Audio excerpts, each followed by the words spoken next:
All right. Boom, boom. All right, here we go. All right. Father God, just thank you for this opportunity to be here with Candre. I thank you for blessing him and covering him, Lord. I just thank you, Lord, for covering the entire family. I thank you for the word that you have brought to him and brought for us during this time, because we do need to lead ourselves better so we can be able to help other people. Thank you for the idea of putting the show together and for my wife staying on me to be able to assure I made it happen after 3 years. It's finally happened. I'm just honored to have him on as our first guest of the show. So I thank you in Jesus' name, amen. Amen. All right, here we go. Good recording. Right, here we go. Welcome to this Time to Lead podcast, where leaders come together to grow and get better. My name is Fred, and I'm your host and your mental growth coach, and I'm so ready to make a difference in the lives of our listeners. We believe that before you can lead others, you must first lead yourself. So on this podcast, we focus on self-leadership. Today's topic is leading through a crisis, and we got a real special guest. Actually, I say special guest, but he's our first guest on the show, which is awesome.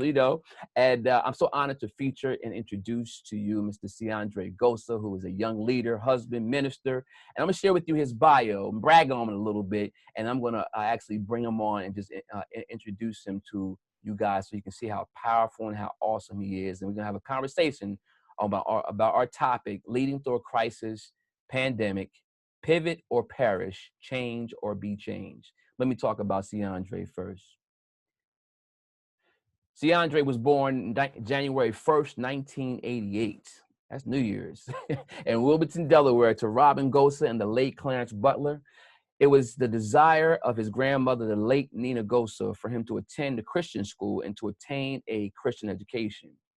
He attended and graduated from Fairwinds Christian School. Also, while attending Fairwinds Christian School, he accepted Jesus Christ as his Lord and Savior. Candre received several Christian Character Awards and also the Pastor's Award while at Fairwinds. After graduating high school, Candre went on to attend college at Delaware State University, where he obtained his Bachelor of Science degree in Information Technology, a fellow technology guy, yes. During his freshman year at Delaware State University, Candre met the love of his life, Miss Tanisha Toniel, and they were united in holy matrimony on September 21st, 2014. On April 19th, 2015, Candre was ordained a deacon at Friendship Baptist Church. 2 years later, Candre accepted the call into ministry, and on March 5th, 2017, he was licensed as a minister of the gospel at Friendship Baptist Church under the leadership of Reverend Dr. Benjamin Caldwell, senior pastor of Friendship Baptist Church.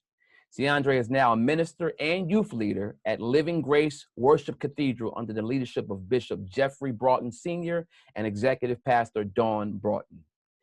Candre is presently employed with the Delaware River and Bay Authority as an associate network systems engineer. He enjoys fellowshipping with the youth, and his desire is to be used by the Lord in every area of his life.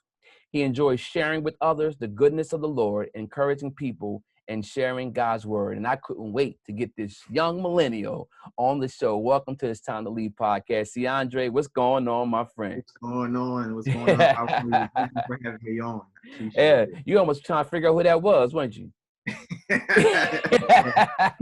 sounds kind of weird hearing all that what you done, right? Man, it's something. It's humbling. It's Yeah, humbling. yeah, absolutely. Mel, so just let's start off for those who don't know who you are. I know I gave you the bio, but just give a little background and tell us about yourself.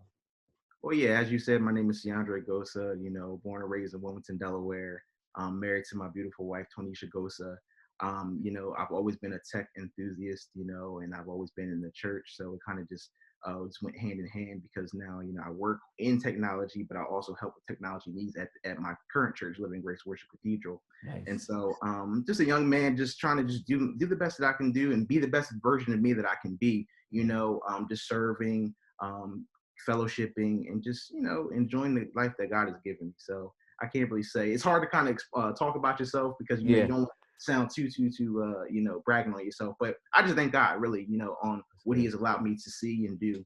So You know, went to Dell State, Mm-hmm. got my bachelor's of science and information technology, Okay. and really just, you know, just been, it's a faith journey. You know, Yeah. I've been just taking it one day at a time since then. So. Excellent, excellent. So, how did you get started in your career? Why'd you want to get? You know, what actually inspired you to get started in the tech side? Well, and I was younger, I was always interested in gadgets and how they work. You know, I was a avid gamer when I was Okay. younger. You know, All my right. first, you know, system was like a Nintendo. You know, Oh and that, yeah. so it went from actually wanting to play the games to wanting to know how it worked. Mm. So then that really kind of just put me in the path of, you know, wanting to learn more about technology. When I was 11, I ended up building my own computer at a summer camp, a summer youth camp, Mm-hmm. building my own computer, my first very computer. You know, Wow. back when Pentium processors were the processor. We didn't have our i7s and our i9s. We had No, Pentium. no. I Pentium remember was that. like a big deal back then. Exactly. So when I got that, that just kind of just, you know, fired me up a little bit more, you know, to want to know how things work. And then went to Dell State, you know, took programming classes, things like that. But what really stuck out was networking for me. I really enjoyed, you know, networking equipment, knowing how things connect, Mm-hmm. especially in the day and age that we live now. Yeah. It's so advanced. Information is just like flying left and right. So knowing how those things work and also knowing how to manage that. So I went to Dell State, got my Bachelor of Science degree, in Information Technology, and then I also later on throughout the years got my certification in Cisco as a CCNA. Mm. And so now I'm certified to configure and troubleshoot network equipment. And Nice. you know, now I'm at the Delaware River and Bay Authority as an associate network systems engineer. So, and I recently actually got that position. Actually, it's been like it's actually almost been a year now. Yeah. Oh So man, congratulations on that. That's yeah, huge. It went yeah, by fast, didn't it it? did go by fast. I had to think about it for a minute. Exactly, But exactly. it just started from there, and it started from one thing to another, trying to figure out what you like, and then wanting to know how, you know, it works, and then it kind of developed into your passion. It started Mm. developing something that, you know, was fun to do, you know, Right. outside of just, you know, doing it for a, you know, a paycheck. That's awesome, man. You explained to me exactly what your passion is, and you know, I can speak that language. I'm a fellow tech guy. I just been doing it for 30 years, right? Mm-hmm. Mm-hmm. Right? But I seen it go all the way from the 8-track players, and you talk about Nintendo. I'm talking about the old Atari. I don't know if you ever seen Sorry. it. That's kind of where I started at. So, you know, so I kind of like handed that baton, and you was okay. Go ahead, see Andre, take that. Mm-hmm. You know? Mm-hmm. So let me just ask. You know, based on, it looks like that you found you're able to work. God bless you to be able to work into your passion, right? Yes. And Mm-hmm. so, would you say that the networking piece is your sweet spot? Well, it's interesting because just getting into the field, especially getting into the actual position, because I had to work hard to get to that position. I'm now finding it to be my sweet spot. And so what happens is that, you know, you find it just like anything, you find it, you get to it, and then now you kind of like, all right, what do I do next? I want more of it because I want to be a professional. I want to be literally efficient in every area of my career. Right. So, you know, one of those things was that, you know, I had to find that knack. And I've had that knack, you know, ever since college, like as far as, you know, wanting to learn networking. Mm-hmm. So once I put in the work, and that's important, and putting in the work to get the certification, putting in the work to get the experience, you know, that's when I really felt like this is like that sweet spot for me, because I really appreciated it more because I had to work harder for it. Right. Right. I see what you're saying. Because, you know, in college, you know, we took the courses and everything like that, but it really, you had to get that certification and that experience. Yeah. And so, you know, my job afforded me the opportunity to be able to take the test and to go to trainings, multiple trainings, to prepare myself for the career opportunity. And so, yeah, I would say that I definitely found my sweet spot, but I'm going to answer that differently. It doesn't mean that that's the end all. Like, there's still more I want to do. It Mm. actually gives you another hunger for, you know, that specific area and beyond, you know. Right. So it's like you don't just stop there. You keep on trying to better yourself. You keep on trying to improve yourself and keep learning. Yeah. So that's pretty much, you know, how I can answer that question, is that, you know, I found the sweet spot, but I'm still inspired to go further and beyond that. That's good. That's what I love to hear, man. Because it's like that. This is not all I can do. Right, right. That's good. So Mm-hmm. on my topic today, leading through a crisis, you know, of course we talk about the pandemic, and in March everything just hit, and I'm sure Yeah. even in the job, things have changed. I know for me, you know, I've been working this job for about 8 years, and I went from, you know, having to drive to Jersey to now I'm going to be home until January. Thank God, right? Because it's Mm-hmm. crazy. So, you know, in leading through a crisis, leaders respond differently, and sometimes they respond in a way that is questionable, and sometimes some leaders get exposed because of the fact that, you know, they are not responding favorably, especially when they got a team. So let me just ask you this: when the pandemic first hit, how did you respond to it?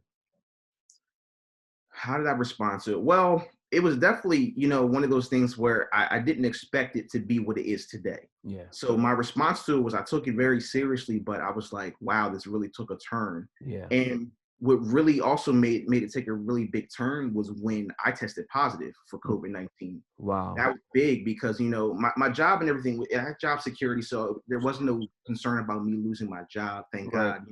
There's Yep. a lot of people that have lost their jobs during this pandemic. Sure. When it first started, we laid out a game plan and we started to work remotely. Yep. And that worked for not being exposed to this virus, this pandemic. But there were times where I had to go into the office Mm-hmm. because with dealing with network equipment, you can't always do it remotely. You have to be there to Yeah. troubleshoot. Yep. And I come home, still feeling great and everything like that. And we don't even know necessarily how this thing. We're all trying to figure out how it We started. are. It's yeah. Right? It's This we is don't like really so know. new, but Absolutely. just contracting, getting that news was tough. Yeah. Because you hear so much Yep. about You what's don't know who going to believe. on. You really know who to believe. Yeah. Yeah. Yeah, Yeah. you hear about people being on ventilators and things Mm-hmm. like that. So Right. as a leader, as a husband and everything like that, it really kind of took me back a little bit. I Mm-hmm. mean, my faith was still strong. I believe that God can and God will, and he did heal me, but it was just Amen. tough because, now you have to isolate yourself and then you still have to still figure out how to lead in the middle of a pandemic. Right. You have to figure Right. out how to provide in a pandemic, and Right. things like that. So Mhm. it really kind of just took me back and it reminded me to, be grateful. But yeah, I mean, I definitely took it seriously, and I was like, okay, well, what are we going to do? Because you can't stay in that area of fear. You still have Mhm. to push forward, but you have to use wisdom. And so I just continue to work remotely, still try to figure out ways to innovate and reinvent myself. Yeah. Keep pushing, keep striving. So it was definitely surprising that this pandemic turned out to be what it was. Yeah. Absolutely. So let me ask this. I thank God that you're healed from it and ain't never coming back. I just thank God Right. for that. I can tell you that. What did you learn from it, the experience? Wow. So that's a really good question because after I can recall the time when I literally just got off the phone with the doctor's office and they told me that I had contracted COVID-19, and I literally was sitting in a room just thinking, Mm-hmm. thinking about, okay, well, what do I do next? What does this Yeah. mean? What does the next 2 weeks mean? And what it taught me, and I'm going to go spiritual, is that it literally Yep. taught me to be still and know that He is God. That's true. Just Because so you literally, know, that's okay because I believe in God, I believe in Jesus Christ, and you yes, ain't got to apologize yes. for it. And I don't apologize for it. So Oh go yeah. right ahead. Oh yeah, it's like firstly, it taught me be still and know that He Sure. is God. And literally, He took a situation like that where I contracted something, I couldn't be around anybody, I couldn't, be out and fellowship with family to the point where it got me into a room. Literally, I'm looking at four Four walls. walls. Yeah. Yeah. Really, it's Yeah. just like Yeah. me and God, Yep. and you know, He gave me peace that everything was going to be all right. Yes, I had days where I didn't feel my best, Sure. but Sure. it literally had gave me the opportunity to not only be still but to also listen, Mm. and then also to be able to think about, okay, what to do after this. Mm-hmm. Mm-hmm. You know, Yeah. who can I, encourage? What can I learn Yeah. from this time? Because things don't stop. When things happen like this, time doesn't stop. It doesn't. Time keeps moving It's forward. Like everything keeps moving forward. That's right. And so literally I had to take myself out of thinking about myself. And it sounds funny that way, but stop thinking about myself and thinking about, okay, at the end of this, who can I encourage? Mm. Who can I uplift? Who can I tell Yeah. that, what, no matter what, you will make it, no matter what you're going through, what obstacles you may be facing, whether it's pandemic or whether it's financial, Yeah. you're going to get through it. Mm-hmm. Because a lot of the times we can take something that looks to be like a giant and give up, but giants fall. And Right. so we have to get past that, and we have to literally just get our minds focused and just know that we'll get through this. And that's been the encouraging fact. That's what I learned, is that I have purpose. I learned that I had purpose. That's one things I know. And I always knew I had purpose, Yeah. but when it comes to something that literally could be life-threatening Mm-hmm. and you're still here, that's how you know that, you know what, I still have work to do. Absolutely. I know that I still have somebody to connect with. I know that there's still some job for me to do to encourage somebody else to get to the next level, to provide for my family, to create generational wealth. So it's not over for me, but this is just a testimony. And so I really just learned, like, literally God is with me. It just re-solidified my, everything that he told me, everything that, he did for me. And then also it just reminded me that I still have stuff to do. Yes. I still have a lot more living to do, so, be encouraged. It's not going to take you out. Absolutely. Absolutely. And I want everybody that's listening right now, everybody that's out there, to just definitely listen to what Ciara is talking about, because there's different people, who have different experiences. But I just think that, having that mindset that it is going to be all right and trusting in God, because he's the final answer. No, Yeah. TV's not, the president's not going to be it. Nobody's going to be the final answer, but you can trust in him. So I think that's very important. That's really good. I'm just so glad that you're able to get through that. So let me ask you this. Let's talk about character, because you're a young millennial, and there's a lot of stuff out there that's a little questionable as far as character is concerned for that age group. And for some reason, I love millennials, but for season they beat you up. Why do you think they beat millennials up so much as far as character? I think it's because millennials have a different way of expression. Okay. And sometimes we get caught up in the way things used to go. Mm-hmm. But what this pandemic has definitely taught us is that you have to be able to change and I won't say adapt, but you have to be willing to adjust. That is perfect. You need to learn how to adjust. Like, you will have to adjust your lifestyle. Like, literally, you see nowadays people are trying to find different ways of income. But if you look at some of these millennials out here, they're doing it. Mm-hmm. It may not be the way they used to do it back then, or it may not be, but everybody's talking about, I can't wait to get back to normalcy. I can't get back. No, there's a new normal that's happening. And I think that it gets lost in translation, because they look at the millennials, they beat the millennials up like, why do y'all do this? Y'all shouldn't be doing that. Yeah. And granted, like, everything that everybody does, everything ain't for everybody. But what I will say is that millennials, they have a way of thinking outside the box. Mm-hmm. I lead a group of young people who are faith-filled, who are encouraged, who are driven, and they teach me stuff each and every time we get together. Wow. And so, shout out to Regeneration, by the way. That's the young people. That's our youth ministry. But nice. Like, they teach me something every day. Like, they don't stop. This pandemic don't stop them. That's even, like, for example, if I can really answer your question this way, some people are like, well, these millennials, they're not listening. They're kind of doing their own thing. And some of them, yes, continue to wear your mask and things like that, but they don't stop grinding for what they want. They don't stop going after what they want. I have college students that are in college right now, and they're dealing with this pandemic, and they're having to readjust how they school, how they get to their jobs, how they make money, but they're doing it. Yeah. They're finding different ways outside of the normal way to get what they need to get done. And I think that sometimes millennials get beat up because I think they're a little bit misunderstood in the way that they do things, because their mindset is different. It's like it's literally like they're rewired to think differently, and thinking differently is not wrong. Nope. Thinking outside the box is not wrong. Think about it. Apple thought differently, and that's why we got the iPhone. Exactly. So yeah, that's what we need. We need individuals to think differently. I mean, of course, be wise. Do the right thing. Sure. But and continue to maintain a good character. Because character is important in your life, but don't compromise your character, for likes on Instagram. Be you. Yeah. Be innovative. Think outside the box, but don't compromise, your faith. Don't compromise, your character, because it's easy to get caught up in the numbers, the money, and things like that, because, that's the world, but we're in the world, but not of the world. Absolutely. I appreciate that. And big shout out to your youth group. I know that's an exciting thing. I actually, before the pandemic, I've been mentoring over at AI DuPont, and it's different because I got 5 children, and before I went over there mentoring them, it was just once a week for half an hour. But I realized, as a matter of fact, your aunt just today, and that she's over there too as well. And so it's like, I realized that even though, there's just a half an hour, it's just so big for them that half an hour I get to spend with them. And because it's like I'm talking to my own kids, they ain't listening.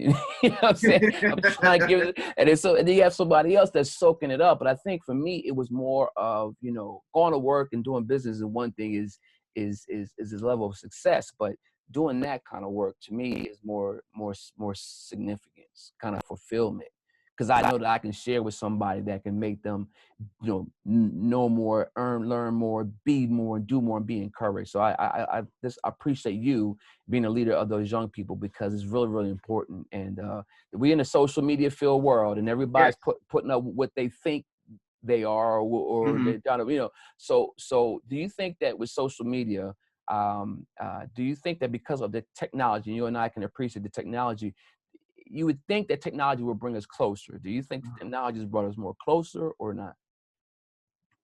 I think it's hybrid. I think it has. I think it has brought us closer, Okay. but I think in some senses, it has divided us. Mm. And the reason I say that is because sometimes you think about it generationally. You know, some people don't understand it, and so of course they shy away from it. So Yeah. it kind of bridges a little gap a little bit. But as far as technology, I think I would like to say that it's brought us closer, because now we can, you know, express ourselves, you know, in a different way. We can reach out in a different way, you know, whereas to, you know, these different platforms that you have today, like we can go live now. Like, it doesn't take a whole bunch. It doesn't take a studio. Yeah. You don't need this behind me. You don't need this right? behind. Like, you know, you don't need like this. You don't need a contract with, you know, Warner Brothers. You literally can start, open your phone, open your laptop, Absolutely. Yeah. one button, and you can put out your content. You can put out, you know, your product. You can put out your expressions or your feelings, and for the masses to see. Yes. And that's why I think that it does bring us together. But then on the flip side of that, when you express yourself and when you become vulnerable and get on a live, you now are open to critics. You are now open to negativity, because as you can see in our world, now you have to go into detail, even if you go into politics, that everybody's not going to like what you post, and they're going to express that in the comments. That's why you have to have thick skin to read the comments, right? My goodness, It's just like this. It's like, you know, we are definitely, I think we're definitely together, especially with all that's going on right now when it comes to racial equality, when it comes to, you know, political things, when it comes to, you know, the brutality that's going on. You know, it's bringing us closer, because now instead of having to get a platform, you can create your own platform to express yourself. Yes, you know, I can reach out and encourage somebody and say, listen, I don't know who I'm talking to, but, you know, you will get through this. I know that you had a rough time, and it brings people, it connects with some people. It really, it really just, it hits home for some people. And so I think that technology really does help connect people. That's the whole point of it. Yeah, that's the point of it. If you can literally see like the lines, you know, of interfaces, or like the little chat bubbles on people's phones, like how the commercials do. Yeah. Connected, and we're connected faster now. You know, we no across the world. We don't have to write a letter, pay stamps. You know, we can literally just on our phone and reach out to people, right? I mean, stamps are still good and all that. That's right. Email somebody or FaceTime somebody and connect with people. So I think it does bring us together. But like I said, on the flip side, you know, some people aren't some people aren't with it, and then also too, with the negativity that's out here in the world, people you know can turn a good thing into a bad thing, and then you have strife, you have envy, you have hate. So. I always liken it to the ocean. You know, there's some days you go to the ocean and it's a beautiful day, and you put your feet in the water and everything's great, and the waves are cool. But you try to go out there when it's a perfect storm. It's going to be a whole different ocean out there, right? Absolutely. So, you ain't going to make it. So it's kind of like, you know, same water, but just different times. And like you said, you got to be able to kind of work on yourself to the point where you know how to deal with attitude, you know how to deal with negativity, and to be able to turn it around so that it doesn't affect you, because it's tough, because everybody's emotional. Everybody's emotional. Everybody. I mean, it's just great, and it's kind of enhanced, of course, on social media. But that's all more reason why you got to really get to know who you are, know what your triggers are, and stay away from things that cause you be able to do things like that. You know, so that's really super important. So let me ask you this: who has been your biggest influence in your life? Oh man, I mean, I can list. You know, I can list a lot of people. You know, my family. I can list a lot of people that influences, and of course, I would number one have to say God has influenced me in many ways. You know, for sure. But in addition to God, I would definitely say my mother. Mm-hmm. My mother has been a big influencer for me. Awesome. She has taught me hard work. She has taught me to work hard and and always work hard. And she showed me how her hard work and her sacrifice Yeah. afforded me the ability to have a great education, and it has motivated me to push further. And and I appreciate her so much for that, because without that, I could have been another a knucklehead, misunderstood, felt like I'm counted out, felt like I wasn't worth anything. I could be out here on the street. I could be out here in jail. I could be 6 feet under. Yeah. But I had a mother who prayed. I had a mother who worked hard to give me the best. And so I would definitely say she is definitely an influencer. Also my wife. Nice. Oh my gosh, people, it may be cliche, when you hear people speak about marriage and say, oh, it's so good. But listen, it comes from experience. Literally, I'll be celebrating 6 years of My marriage God, this you married month, longer than me. 21st, Congratulations. and when I tell you that, going through life Yeah. with her has been amazing, because we have ups and downs. I'm not going to say that it's been perfect. Yeah. We've had ups Nothing and downs. is. We've had to deal with things. We've had to struggle with things. Mm-hmm. But I can literally remember even a recent time where I was just kind of mentally drained. But when I know that when I see that smile on her face, when I see when I make her laugh, when she makes me laugh, it makes everything go away. Mm-hmm. Mm-hmm. And so, hon, I know you're probably on here listening. You'll be, I love you and I appreciate you, because you really helped me get through. You really push me, and that's the thing. She pushes me. She motivates me to go further. Don't just settle. Just keep going forward. So yeah, listen, I can go down a list. I'm gonna mention one other person, Mm-hmm. 2 people actually, but I'm gonna group them together. My bishop and my executive pastor. Amen. Bishop Jeffrey Broughton Sr. and Executive Pastor Don Broughton, they have taught me so much, because I've been at Living Grace Worship Cathedral for a year now. And they've taken me and my wife, fully underneath their wing. And even in just this year, they've taught me so much about, staying grounded, walking by faith and not by sight, working together, getting through, praying through. And so they have literally helped me to grow better, not only physically as a young leader and as a man, spiritually. Nice. To know that you have leaders behind you and with you, and they're rooting for you, and they're they're pushing you to go further in God. It's definitely it's definitely something that, listen, like, I don't take for granted, to have great leaders, So shout out to them as well, because listen, they have definitely influenced my life in a big way in just a year. That's awesome. I appreciate you sharing that. Let me ask you this: why is personal growth so important to a leader? Because you know what? Because I think personal growth is a catalyst to being a good leader. I mean, I think you have to push. And the thing I think about leadership is not leadership, and sometimes people get it confused. Leadership isn't just sitting behind a desk telling people what to do. I know for me as a leader, I want to be out there with the people I'm leading, the people I'm connected to, and I want to show them how to do it. I want to be willing to roll my sleeves up and get dirty and show them that, listen, like, we can do this together. Yes. I don't think it's a dictatorship. I mean, yes, leaders have the ability to definitely, delegate responsibility, but I'm more of the leader, whereas I'm willing to help you get to the goal. Getting there with him. I'm trying to get there. Yeah. And I want to get there with you. I want to push you too. I want you to push me. And I think that, as being a leader, I think you have to want to personally grow. Because if you think about it like this, a plant is you put the seed in the ground, the seed gets watered, the plant starts to go through the soil. A seed doesn't remain a seed. Exactly. It doesn't. It ends up blossoming into a flower or growing into a tree. And so you have to always be willing to grow. Now, in that growth process, you will go through some times where they're not favorable. Storms, you will deal with droughts, you will deal with times where you're not able to get the nutrients in the soil like you want. And in our lives, there will be times where we're blown away, where are times where we'll be knocked off of our saddle, but we still have to continue to grow.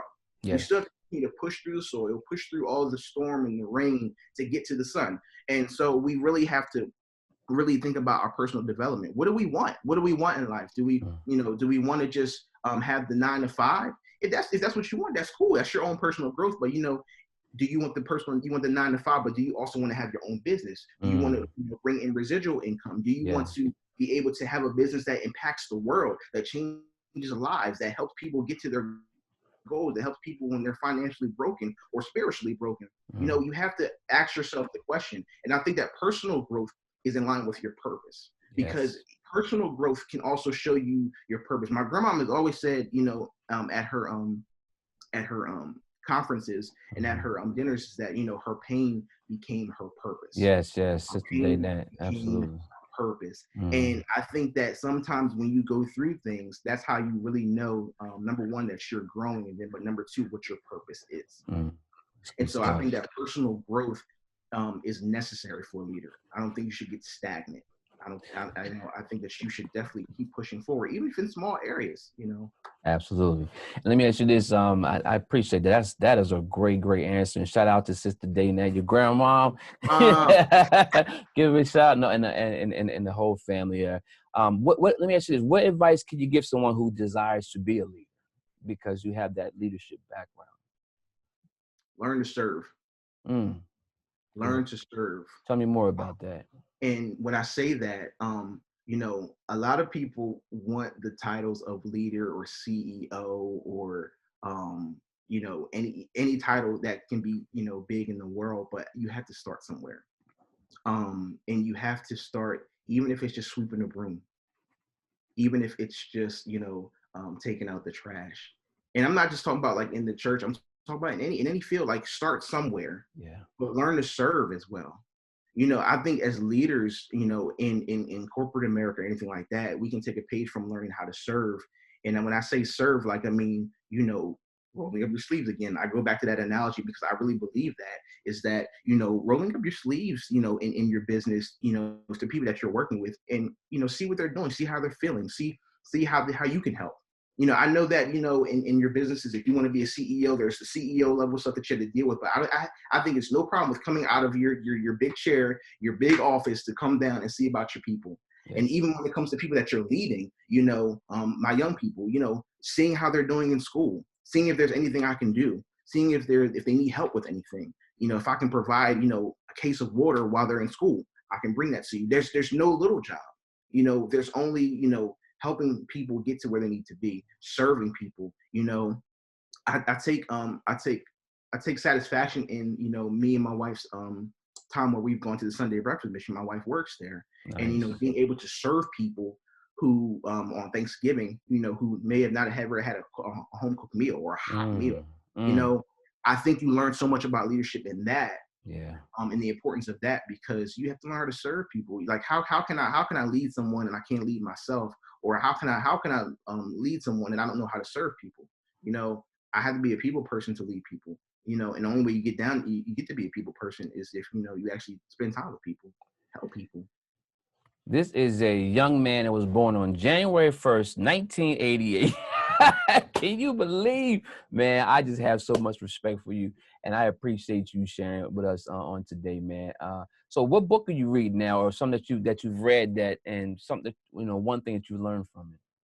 Well, book am I reading? Actually, currently, right now, I'm reading a book called Spiritual Leadership, Mm, and it's by J. Oswald Saunders. okay. And right now, of course, it's teaching about leadership. And one of the things that it talks about spiritual leadership, and it Yeah. says that spiritual leaders are sacrificial. Mm, They are sacrificial. They are spirit led, mm. and then also, I'm trying to remember the last one off the top of my head.